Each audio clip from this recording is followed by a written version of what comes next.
नमस्कार प्यारे साथियों, स्वागत है आप सभी का हमारे YouTube channel the bureaucrats club में।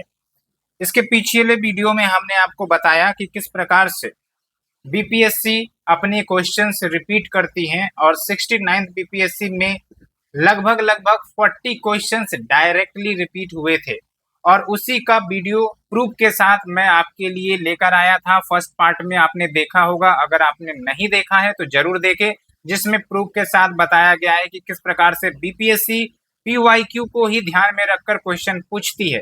और इसके सेकेंड पार्ट जो कि आज आप देख रहे हो उसी का कंटिन्यूएशन है, जिसमें जो बचे कुछ क्वेश्चंस रह गए हैं उसको भी प्रूफ के साथ आपको बताया जाएगा कि क्वेश्चंस पीवाईक्यू से ही आ रहे हैं।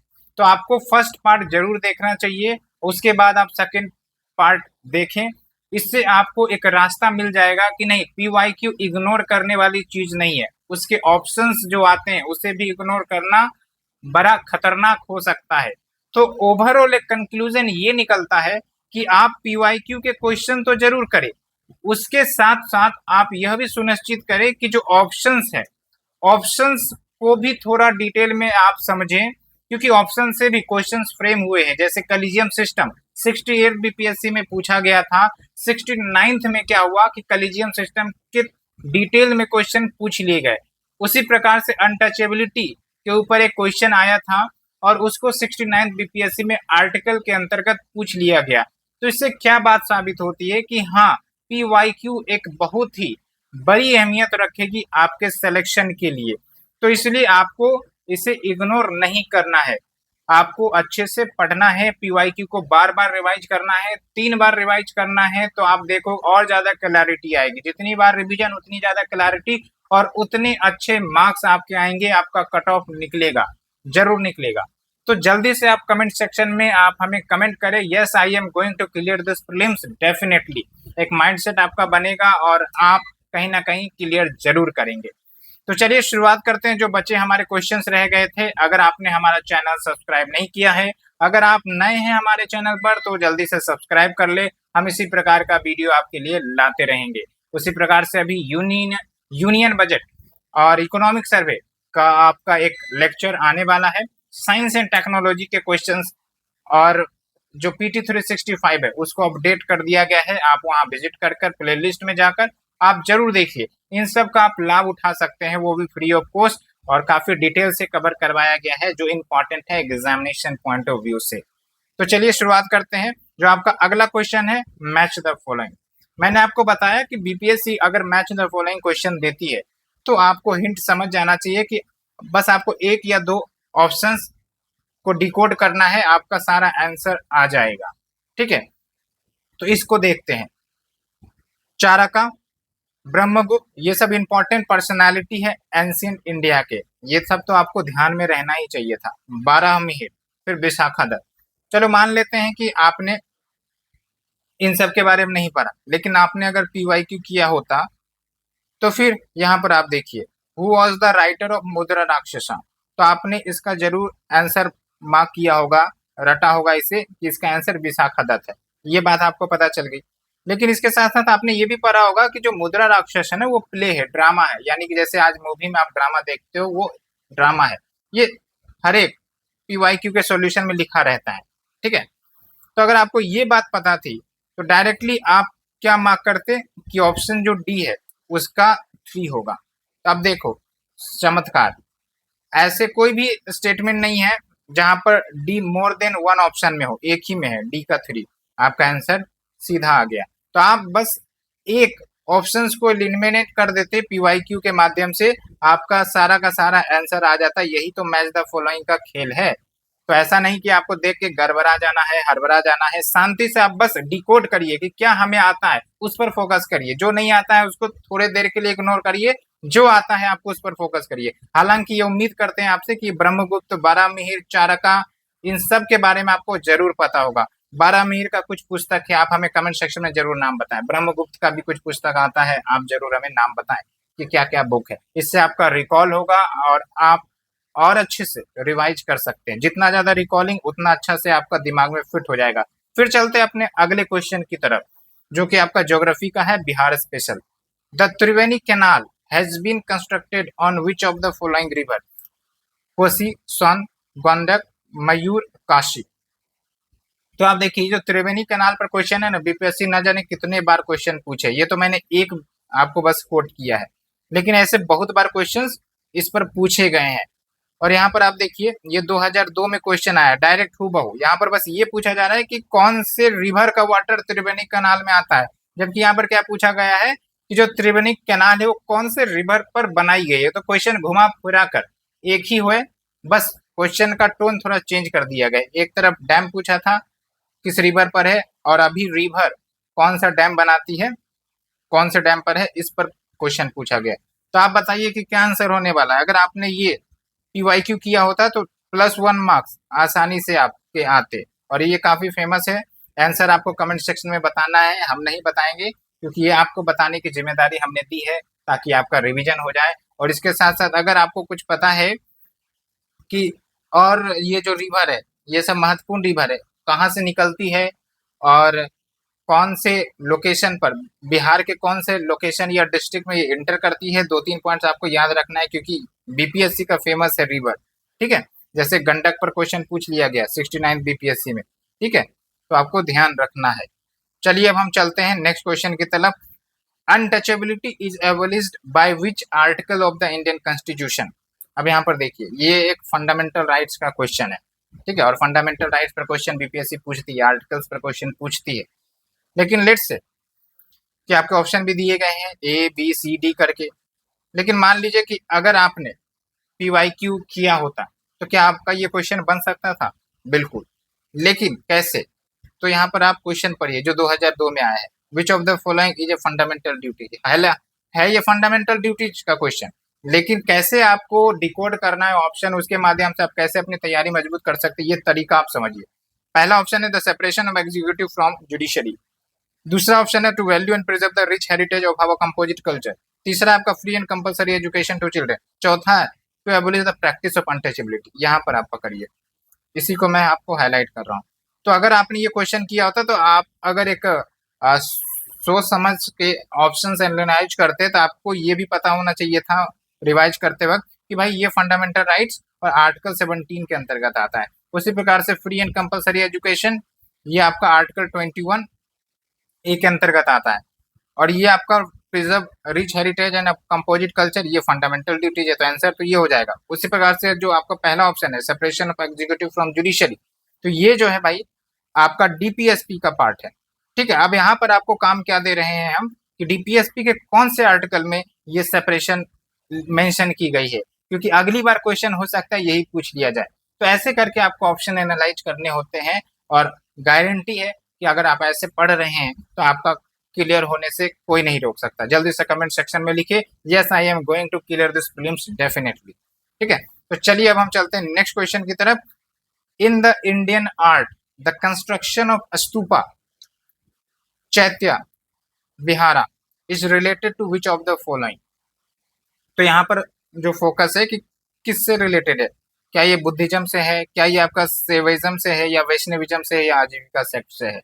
ठीक है, तो अगर आपने पीवाईक्यू किया होता तो आराम से आप यहाँ पर देखिए, हम ज्यादा कुछ यहाँ हाईलाइट नहीं करेंगे, बस आप इसको पकड़िए वर्ल्ड पीस स्तूपा। ये क्वेश्चन 2005 में पूछा गया था। तो यहाँ पर ये जो वर्ल्ड पीस स्तूपा है कहाँ पर, कौन से सिटी में, बिहार के इस्टेब्लिश किया गया था। अगर आपने इस क्वेश्चन को किया होता तो आपको ये पता चल जाता कि भाई स्तूपा जो है वो बुद्धिज्म के लिए फेमस है। तो जब बुद्धिज्म के लिए फेमस है तो चाहे आप चैत्य या विहारा के बारे में जानते हैं या नहीं जानते हैं, आपका आंसर आ जाता कि भाई ये बुद्धिज्म ही होगा, इसके अलावा और कुछ होने वाला नहीं है। ठीक है, तो ये बात आपको सुनिश्चित करनी है कि ऐसे आपको डिकोड करना है, ऐसे प्रिपेयर करना है, तो आराम से आपके मार्क्स आएंगे। वैसे भी आप समझिए कि बीपीएससी मेनली बुद्धिज्म और जैनिज्म पर ज्यादा फोकस करती है, शिवाइज्म, वैष्णविज्म इस पर उतना फोकस नहीं रहता है। पीवाईक्यू में आप देख सकते हैं मुश्किल से ही एक आध क्वेश्चन होगा जो इन दो सेक्ट पर आए होंगे, लेकिन मोस्टली बुद्धिज्म और जैनिज्म पर आए हैं। हम इसी प्रकार से कुछ एलिमिनेशन ट्रिक्स आपके लिए लाने वाले हैं आने वाले समय में कि कैसे आप ऑप्शंस को एलिमिनेट करके 50-50 करके या फिर कुछ साइड वे ट्रिक्स लगाकर सोल्यूशन पर पहुंच सकते हैं, क्योंकि बीपीएससी हिंट देती है, वो हम आगे वाले क्वेश्चन में भी देख लेंगे। तो चलिए शुरुआत करते हैं अब अपने नेक्स्ट क्वेश्चन की तरफ। यहाँ पर देखिए सेम एकदम रिपीटेड क्वेश्चन है, अगर आपने किया होता PYQ आपके +1 मार्क्स फ्री में मिलते। Which city served as the capital of the ancient kingdom of the Magधा during the early Vedic period? तो यहाँ पर 4 ऑप्शन दिए गए हैं, ऑप्शंस हम नहीं पढ़ रहे हैं, आप इस क्वेश्चन को भी देखिए। What was the first capital of Magधा? अब क्वेश्चन को थोड़ा डिकोड करिए, यहाँ पर फर्स्ट कैपिटल पूछ रहा है मगधा का, और यहाँ पर क्या बोल रहा है, अर्ली वैदिक पीरियड। तो अर्ली वैदिक पीरियड आप समझिए कि बहुत पहले का पीरियड है, उसके बाद लेटर वैदिक आता है, उसके बाद नंदा, मौर्य, गुप्ता ऐसे करके आता है। तो इसका मतलब क्या है कि भाई ये और कुछ नहीं बल्कि फर्स्ट कैपिटल ऑफ मगधा के बारे में ही पूछ रहा है।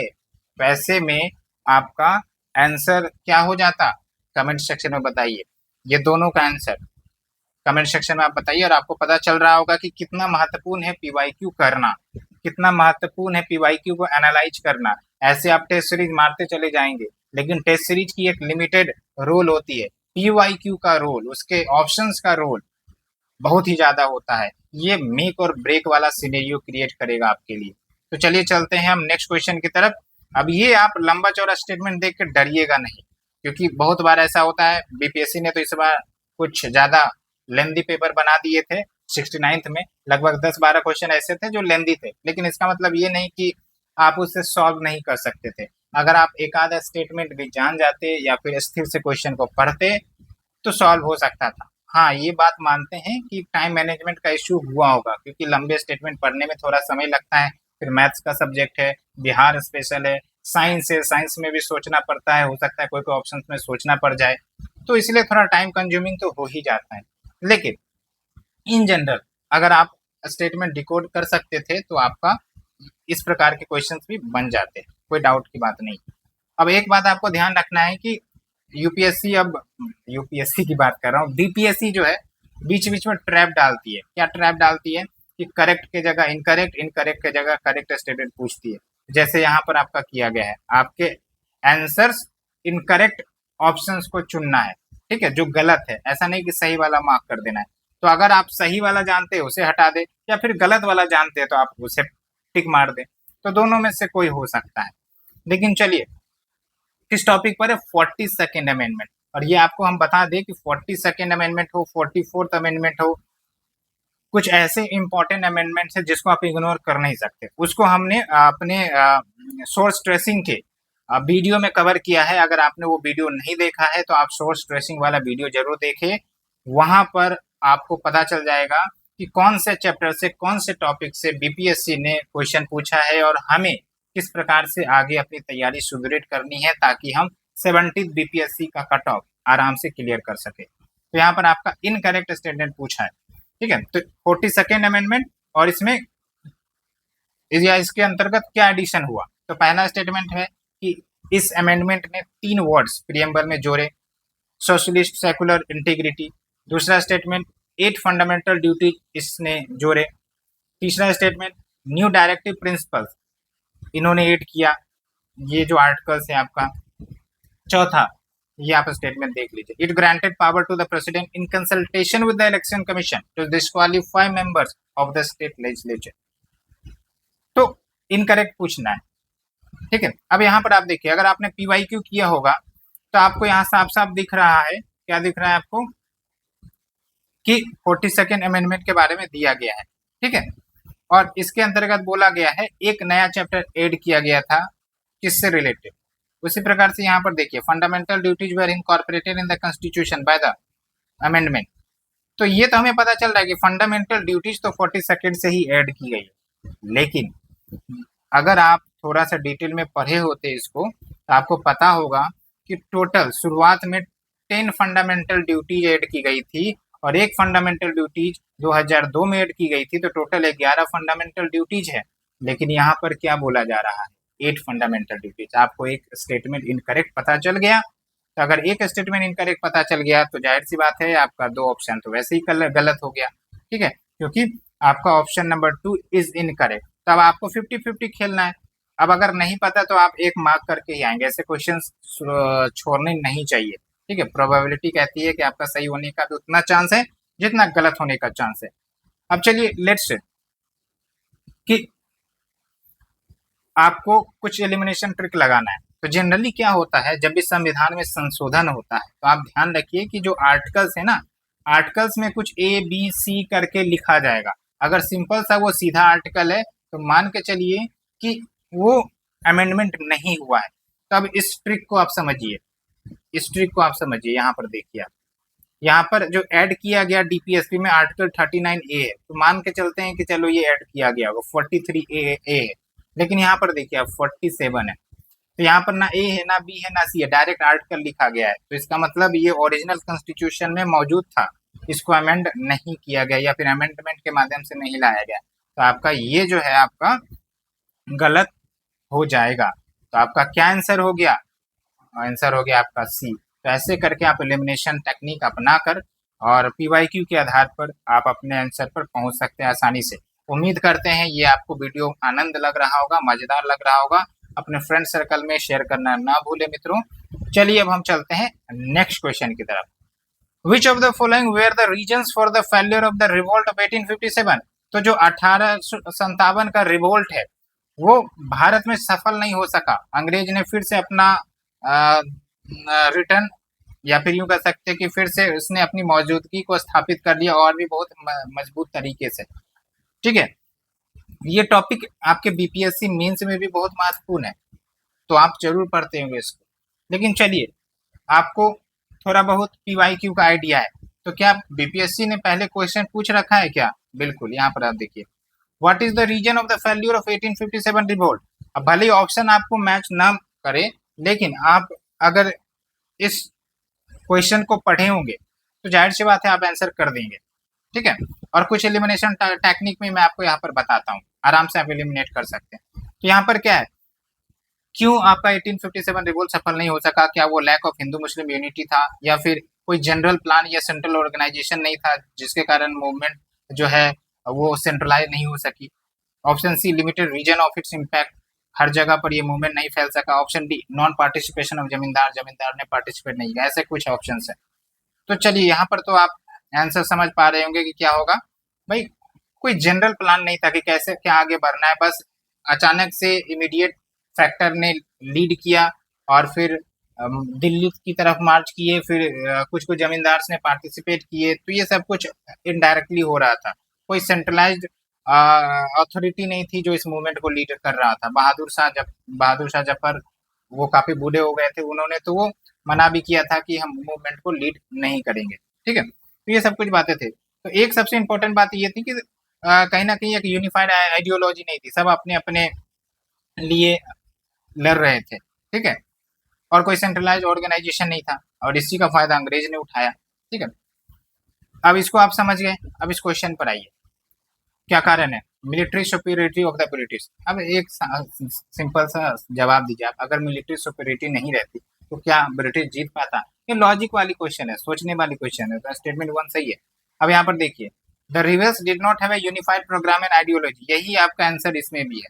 ये जो डायरेक्टली इनडायरेक्टली यही कह रहा है कि भाई लेक ऑफ एनी जनरल, एक जनरल प्लान नहीं है। जनरल प्लान मतलब एक प्रॉपर आइडियोलॉजी नहीं है, कैसे क्या आगे बढ़ना है, कोई सेंट्रल ऑर्गेनाइजेशन नहीं है। तो कहीं ना कहीं ये भी आपका सही हो गया। समझ में आ रहा है कि किस प्रकार से आप पीवाईक्यू के ऑप्शंस को भी उठा के यहाँ पर डाल दिया जाता है, डायरेक्टली इनडायरेक्टली कुछ मॉडिफाई करके। फिर आप देखिए, there was a lack of support from all sections of society. तो भाई एक बात आप मानते हैं कि जब भी कहीं लड़ाई होता है या युद्ध होता है, ये कभी हो ही नहीं सकता कि सारे सेक्शन सपोर्ट करें। कोई सेक्शंस हो सकता है सपोर्ट कर रहे हो, कोई हो सकता है ना कर रहे हो। जैसे रशिया यूक्रेन वॉर, क्या सारे देश सपोर्ट कर रहे हैं? नहीं कर रहे हैं ना। उसी प्रकार से इंडिया जब यूएन में अपनी परमानेंट सीट की मांग करता है, क्या सारे देश सपोर्ट करते? नहीं करते ना। तो ऐसा कुछ ना कुछ सेक्शन रहेगा ही जो सपोर्ट नहीं करेंगे। तो यहाँ पर लॉजिकल एलिमिनेशन से आपका आंसर क्या हो गया? ऑल ऑफ द अबव हो गया। तो ऐसे आप कंक्लूजन निकालते हैं क्वेश्चन सॉल्व करने के लिए, आपका आराम से स्कोर बनेगा। You will be clearing the problem. चलिए अब नेक्स्ट क्वेश्चन की तरफ चलते हैं। ये भी आपका पीवाईक्यू के आधार पर क्वेश्चन पूछा गया, लेकिन यहाँ पर मैं आपको एक बात बता देता हूँ, ऐसा नहीं है कि हमेशा आपके मैच द फॉलोइंग में अगर एक ऑप्शन मिल गए तो सारे ऑप्शंस आप मैच कर लेंगे। कभी कभी क्या होता है कि एक ऑप्शन आपको सही मिल गए और बीपीएससी ने वही ऑप्शंस को सब में डाल दिया। जैसे इसमें देखिए, मैच द फॉलोइंग है, लिस्ट 1 लिस्ट 2 इंपॉर्टेंट पर्सनालिटी, बहुत ही इंपॉर्टेंट टॉपिक है। दो क्वेश्चन अभी हमने देखे। तो एक है आपका सर्वेंट ऑफ इंडिया सोसाइटी, तो ये किसने फॉर्म किया, हालांकि ये तो पता ही होगा आपको। ऑप्शन बी तत्वबोधनी सभा किसने स्टैब्लिश किया, आत्मीय सभा किसने स्टैब्लिश किया।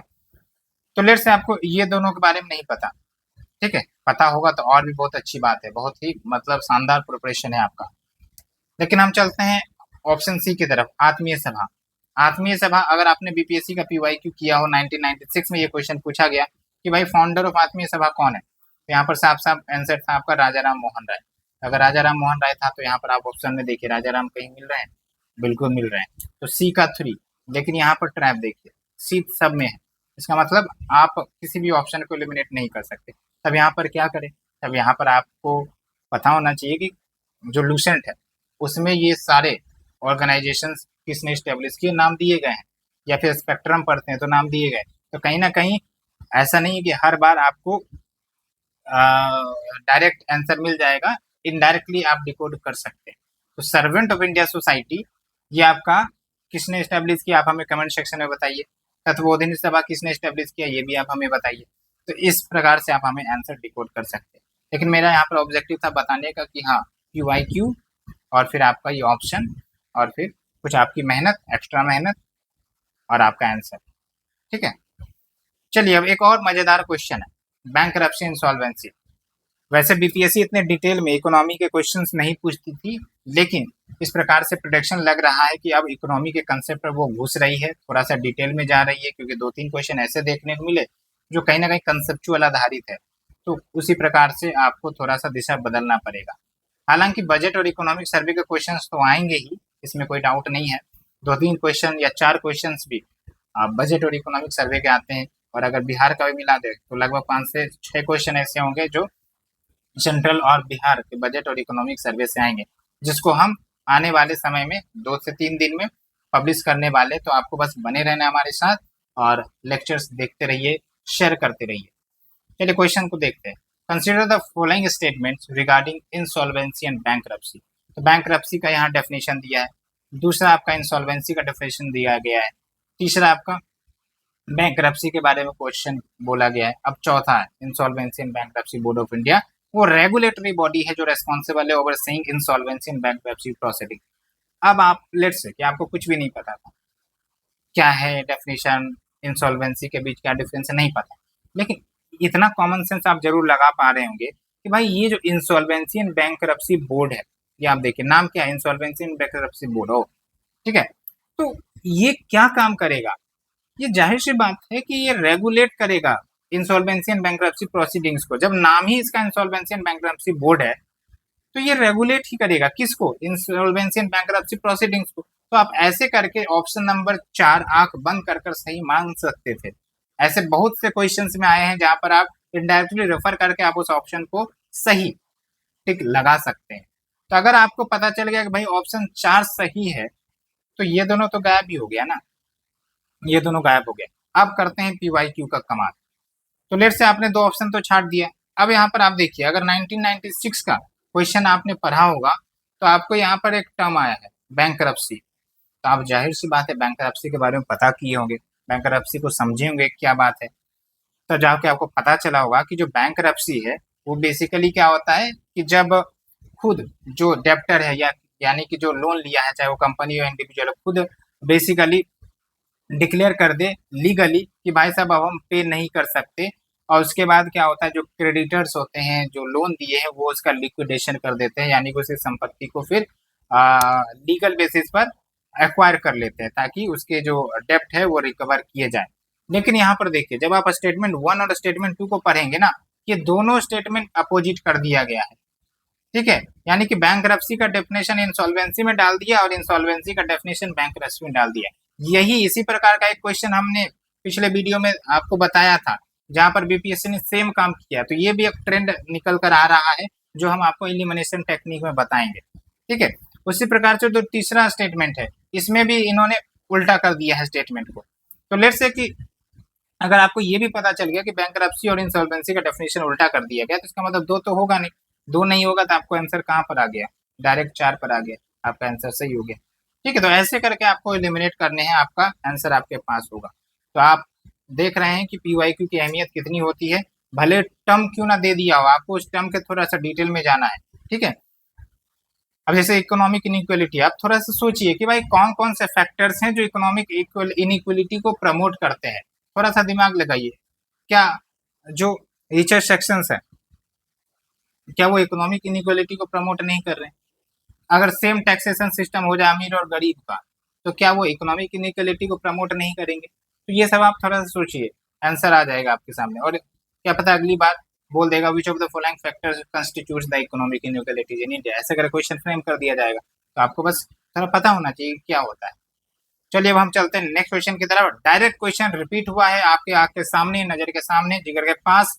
आप देखिए, when was the first Bihar first separated from Bengal presidency under the British rule India?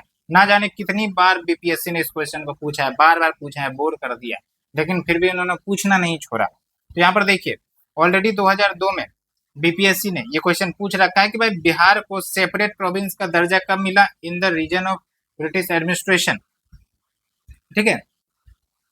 तो आपको ये आंसर मार्क करना है और बताना है आप, ठीक है, आपका काम हो जाएगा। तो रिपीटेड क्वेश्चन है, इसमें कोई डाउट नहीं है। तो अभी तक हमने लगभग 32 क्वेश्चन देख लिया जो डायरेक्टली आपके रिपीट हुए, यानी कि अगर आपने पीवाईक्यू किया होता तो 32 मार्क्स तो अभी तक आपके यूं ही आ गए होते। और सिर्फ 32 मार्क्स नहीं, आपके टाइम भी तो बचते, और ये जो टाइम बचते आप मैथ्स के क्वेश्चन सॉल्व करने में लगाते, साथ के साथ आप जो लेंदी क्वेश्चन है उसको सॉल्व करने में लगाते। तो ऐसे करके आप अपना समय बचा सकते हैं। जिन्होंने नहीं किया होगा उनको तो भाई कम से कम 1 मिनट लगेगा सॉल्व करने में, जिन्होंने कर रखा है उनको 30 सेकंड मुश्किल से देखा और मार्क किया, ठीक है। तो चलिए हम चलते हैं नेक्स्ट क्वेश्चन की तरफ, जो भी एक रिपीटेड क्वेश्चन है। Which treaty was signed after the battle of Buxar? ये क्वेश्चन आपका पूछा गया है कि भाई बैटल ऑफ बक्सर जब हुआ था, कब हुआ था? 1764 में। इससे पहले क्या हुआ था? बैटल ऑफ प्लासी, ठीक है। और बैटल ऑफ प्लासी किसके किसके बीच में हुआ, ये आप हमें कमेंट सेक्शन में बताइए। क्या कोई ट्रीटी हुई थी 1764 में? बैटल ऑफ बक्सर किसके किसके बीच में? क्या आउटकम हुआ? आउटकम तो वैसे दिया ही गया है ऑप्शन में, आपको सेलेक्ट करना है। तो लेट्स से अगर आपने बैटल ऑफ बक्सर पढ़ा है तो अच्छी बात है, आराम से, ये बहुत ही इजी क्वेश्चन है। हर बुक में एनसीईआरटी में भी दी गई है, आपका लूशन में भी दिया गया है। अगर आपने लूशन भी पढ़ा होगा तो आपका आंसर आ जाएगा। लेकिन चलिए अगर आपने पीवाईक्यू किया उस पर हम देखते हैं। तो यहाँ पर देखिए डायरेक्टली आपका दिया गया है क्या? ट्रीटी ऑफ इलाहाबाद, ठीक है। Who was appointed as deputy diwan of Murshidabad by Robert Clive after the treaty of Allahabad? तो जब आप इस क्वेश्चन को पढ़े होंगे, इस क्वेश्चन को जब आपने डिकोड किया होगा, जो कि 2001 में पूछा गया है, तो आपको ये सॉल्यूशन में साफ साफ दिया होगा कि जो ट्रीटी ऑफ इलाहाबाद है भाई साहब, ये आपका बैटल ऑफ बक्सर से निकल कर आता है। और जब ये आपको पता चल गया तो डायरेक्ट आपका ये आंसर आ गया। तो ऐसे करके आप समझ सकते हैं कि लिंक इंटरलिंक करके आपका आंसर आ जाता है, बहुत ही आसान है। तो अब चलते हैं नेक्स्ट क्वेश्चन की तरफ। होप कि आपको मजा आ रहा होगा, आप कहीं ना कहीं कॉन्फिडेंट महसूस कर रहे होंगे पीवाईक्यू को देखकर कि भाई 40 नंबर तो ऐसे ही आ रहे हैं, लाना कितना है। आप मुश्किल से अगर आप जनरल कैटेगरी के हैं तो 50 नंबर अगर इस टाइप का पेपर आता है तो, और अगर आप रिजर्व कैटेगरी के स्टूडेंट्स हैं तो आपको 40 से लेके 45 नंबर लाना होगा। तो आप समझिए कि आपको ज़्यादा मेहनत करने की ज़रूरत नहीं है। इसलिए तो मैं बोल रहा हूँ कि पीवाईक्यू पर अच्छे से फोकस करिए, उस पर पकड़ बन गया तो आपका कोई सिलेक्शन होने से कोई नहीं रोकेगा, ठीक है। चलिए next question. Who among the following was not the member of the cabinet mission? कौन कैबिनेट मिशन के सदस्य नहीं थे? कब आया था कैबिनेट मिशन? कमेंट सेक्शन में आप हमें बताइए। ऑप्शन दिए गए हैं, इसमें क्या पूछा गया है? कौन नहीं है, इसका मतलब आपको नहीं वाला चुनना है। अब जादू दिखाते हैं आपको। Same question which was repeated in 2019 BPSC. Who was not the member of the cabinet mission? अगर आपने ये किया है तो बताइए +1 मार्क्स आपको मिलेगा कि नहीं मिलेगा? गारंटी के साथ मिलेगा।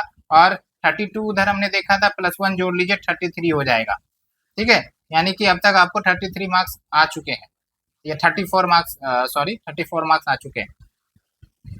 Now next question. Gangetic dolphin, भाई बीपीएससी का फेमस टॉपिक है ये, और इसलिए भी क्योंकि बिहार में गंजेटिक डॉल्फिन पाए जाते हैं और इसके कंजर्वेशन के लिए काफी ज्यादा एफर्ट चला जा रहा है। तो गंजेटिक डॉल्फिन कंजर्वेशन सेंटर कहाँ स्टैब्लिश है? एक इंपॉर्टेंट क्वेश्चन, कमेंट सेक्शन में आप जरूर बताइए, ठीक है। अब देखिए, अगर आपने गंजेटिक डॉल्फिन हो सकता है आपने पढ़ा होगा क्योंकि काफी इंपॉर्टेंट टॉपिक है, लेकिन अब बीपीएससी इन्वायरमेंट के टॉपिक को भी थोड़ा डिटेल में जा रही है। तो अगर आपने बीपीएससी का पीवाईक्यू किया होगा तो डॉल्फिन से रिलेटेड क्वेश्चन डायरेक्टली पूछा गया था। हालांकि आप समझिए कि 1995 का क्वेश्चन है तो पुराना है, लेकिन इसका मतलब ये नहीं कि बीपीएससी दोबारा इससे नहीं पूछ सकती है, बिल्कुल पूछ सकती है। तो सिंपल पूछा गया था कि ये कौन सा टाइप ऑफ एनिमल है, क्या मैमल है, एम्फीबियन से, ये सब है।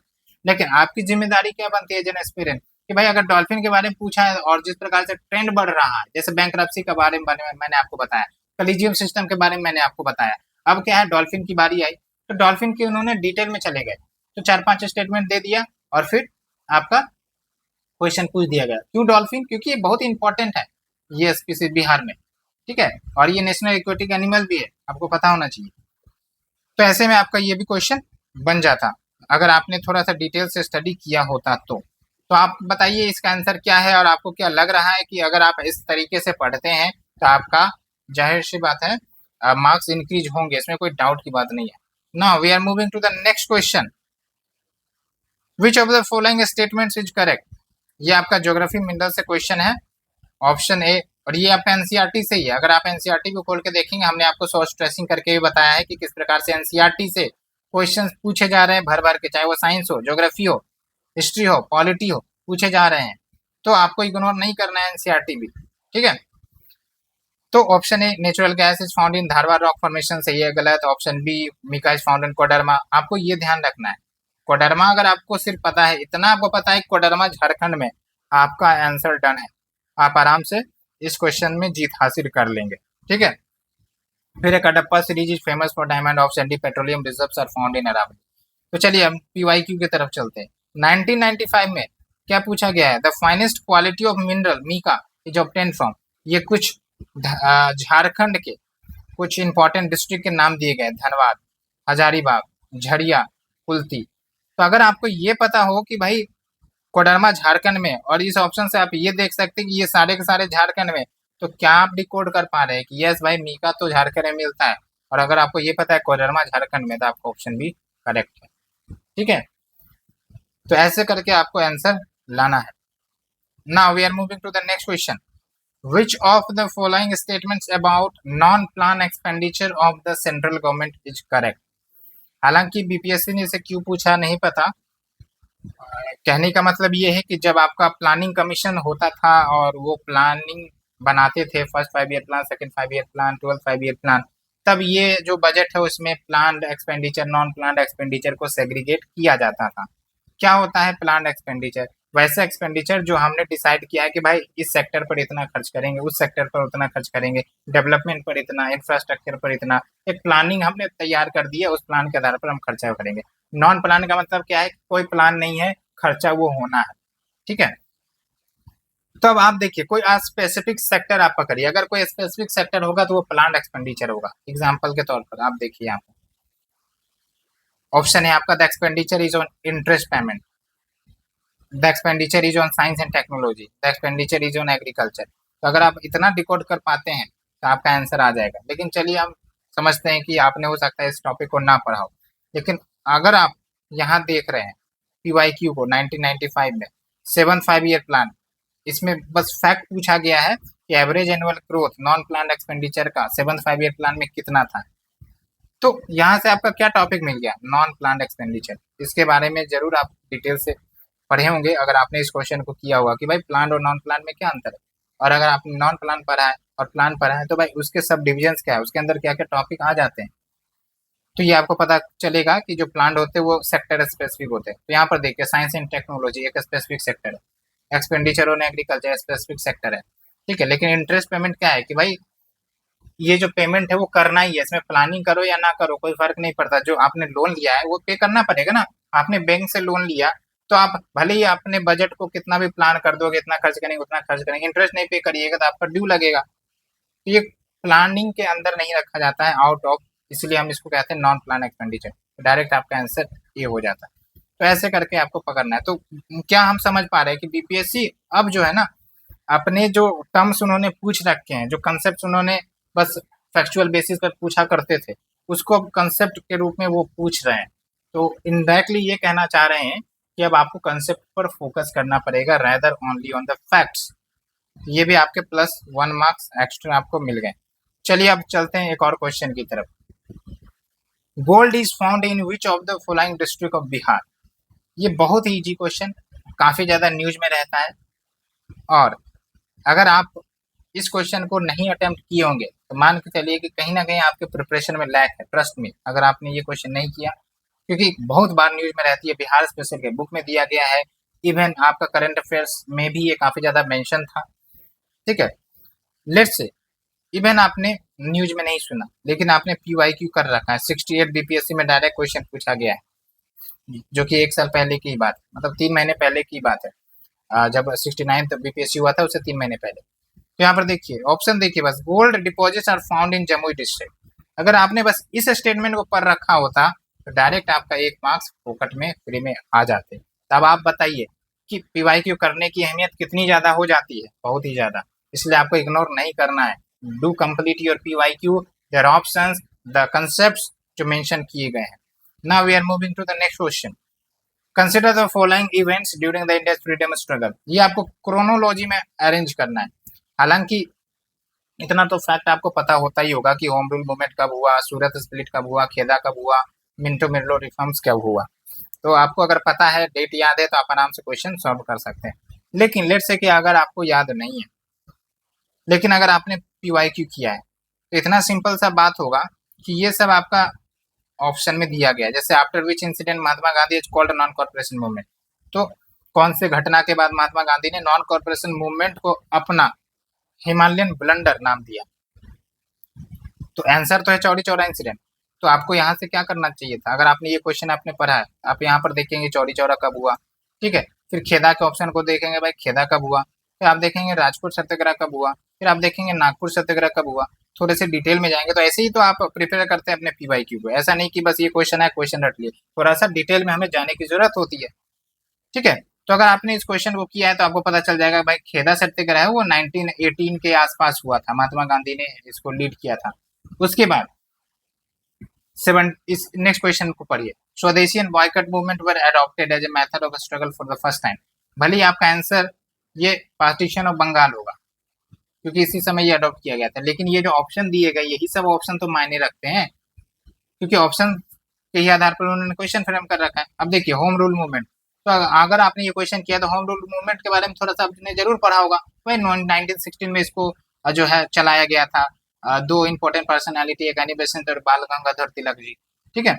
उसी प्रकार से अब देखो यहाँ पर साइमन कमीशन के बारे में दिया गया था। आपको पता होना चाहिए भाई साइमन कमीशन क्या था, इसमें कौन से मेंबर्स थे और कब ये आया गया था, किस लिए आया था, इसका आउटकम क्या हुआ, रिकमेंडेशन क्या था। तो थोड़ा आपको ये पढ़ना पड़ेगा, तभी आपके क्वेश्चन बनेंगे। क्योंकि अगली बार हो सकता है साइमन कमीशन का डिटेल पर क्वेश्चन पूछ दे, तब क्या करेंगे आप। तो ऐसे करके आप इनडायरेक्टली डिकोड करके आप अपने सॉल्यूशन पर पहुंच सकते हैं, क्वेश्चंस को और ज्यादा कॉन्फिडेंस से अटेम्प्ट कर सकते हैं। तो अगर आपको ये दोनों पता चल गया पीवाईक्यू के कि भाई होम रूल मूवमेंट जो है वो 1916 के आसपास और जो खेदा है वो 1919 के आसपास, तो अब आप देखिए खेदा आ जाएगा, अब होम रूल पहले आ जाएगा और खेदा बाद में आ जाएगा, यानी कि एक के बाद तीन ही आएगा। यहाँ पर देखिए, यहाँ पर 3 के बाद 1 दिया, ये गलत हो गया। अब यहाँ पर आपको 3 ऑप्शन है जो 1 के बाद 3 दिए गए। अब यहाँ पर आपको थोड़ा सा बैकएंड नॉलेज पता होना चाहिए, और उम्मीद करते हैं कि आपको सूरत स्प्लिट के बारे में तो जरूर पता होगा, और किसी के बारे में पता ना हो। तो भाई सूरत स्प्लिट जो है 1907 में हुआ था, ठीक है, मॉडरेट्स और एक्सट्रीमिस्ट के बीच में। तो सबसे पहले क्या आ गया आपका, 2 आ गया, 2 आ गया था, आपका आंसर आ गया। आप समझिए कैसे आप इलोबोरेट तरीके से ऑप्शंस को एनालाइज करके, क्वेश्चंस को एनालाइज करके आंसर पर पहुंच सकते हैं, आराम से आप पहुंच सकते हैं, ठीक है। तो इस प्रकार से आपका ये पीवाईक्यू की सीरीज, जो हंटिंग सीरीज है, हुई खत्म। उम्मीद करते हैं आपको समझ में आया होगा। एक एक क्वेश्चन हमने प्रूफ के साथ बताया, और इस माध्यम से आप देख सकते हो कि पीवाईक्यू अगर आप करके जाते हैं 69 में 40+ मार्क्स तो जरूर आते। ये तो मैं डायरेक्ट की बात कर रहा हूँ। इनडायरेक्टली अगर मैं टॉपिक गिनवाने चल जाऊं तो फिर आपका कट ऑफ ही निकल जाए, कट ऑफ से भी आप ऊपर नंबर लेकर आएंगे। समझ में आया आपको।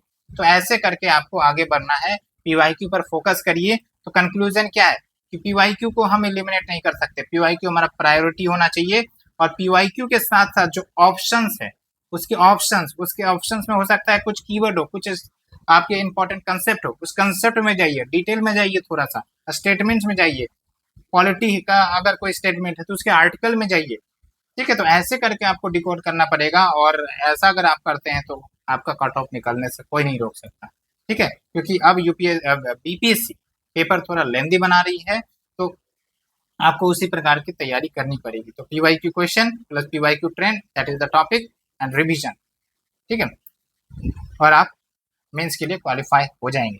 तो अगर आपको ये लेक्चर पसंद आया है, उम्मीद करते हैं पसंद आया होगा, और अगर आप इसी प्रकार का इनिशिएटिव चाहते हैं, हैकिंग द प्रीलिम्स, तो फिर आप हमें जरूर जुड़ें, शेयर करें, सब्सक्राइब करें। हम इसी प्रकार से वीडियो लाते रहेंगे। अब अगला वीडियो आपका बजट के लिए होगा, इकोनॉमिक सर्वे के लिए होगा।